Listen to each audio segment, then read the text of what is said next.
Welcome to Cook Everything. Today I'm going to be showing you all how to properly dice a tomato. We're going to be starting a series of short videos teaching you proper knife techniques and different ways to prep out various fruits and vegetables. So with that being said, let's get started on the tomato. Here we have a Roma tomato.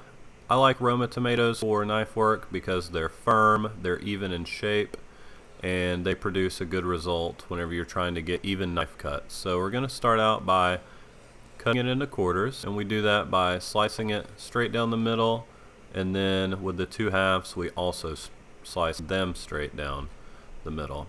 Okay, now we're going to remove the inside of the tomato. You just want to place the tip of your knife at the end of the tomato and slice just underneath the seeds there.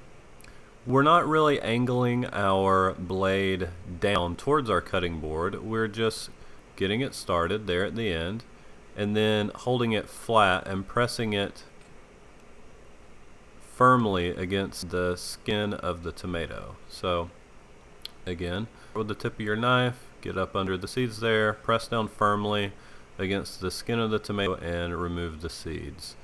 And also I want to mention, if you'll notice my left hand that I'm holding the tomato with, the knife blade is coming out beneath my hand. So that way I'm confident in my knife angle and I know that I'm not going to cut myself whenever I slice through the tomato.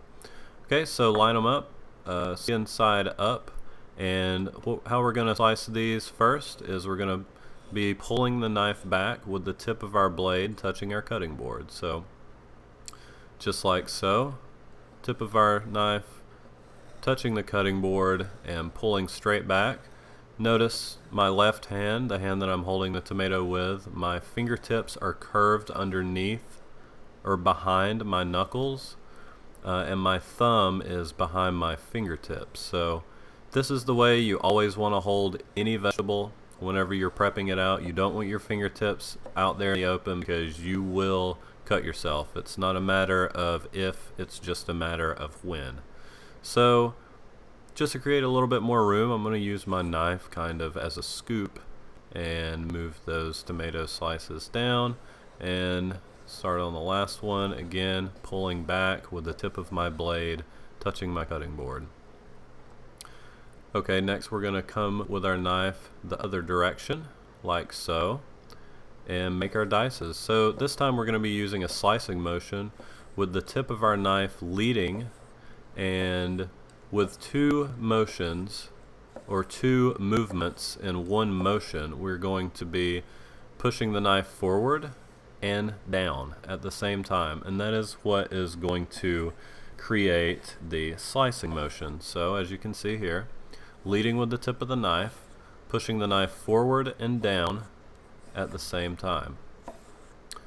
Again, I want to touch on my hand position with my left hand, or if you're left-handed it would be your right hand. Your thumb behind your fingertips and your fingertips curled behind your knuckles. So you can see that I'm using my knuckle there as a guide. That blade is actually touching my knuckle, and I'm using that as a way to measure or mark off where I want to make each knife cut. So you hold your hand like that for a number of reasons. It helps you get even knife cuts and it protects your fingers from getting cut off. So even if it doesn't feel comfortable for you at first, you need to practice holding your hand that way. Eventually, and it won't take long, you will be completely comfortable holding vegetables in place that way and slicing using that method, and you'll never want to go back, and your speed will be increased 100-fold, I promise you. So that's just about it for this video. As you can see, these are our knife cuts. Nice small dices here.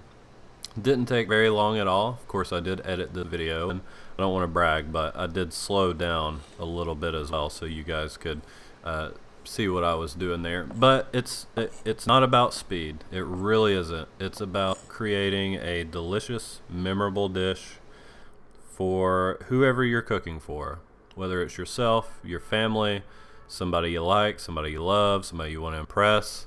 It all starts with knife work. So knife work is important so that everything looks good, it cooks evenly, and everything has a uniform texture. So if we had one huge chunk of tomato, that's going to have a different texture than a smaller piece of tomato. So we need to think about what type of texture do we want in the dish and then go from there. I appreciate you guys watching this video. If you are curious to know more about proper knife techniques, like I said, we're going to be doing a lot more videos on it. So subscribe to our channel, hit the like button, share, leave a comment please. I would love to know what you guys think. We're just getting started out here, so I appreciate all the support. Thanks. See you next time.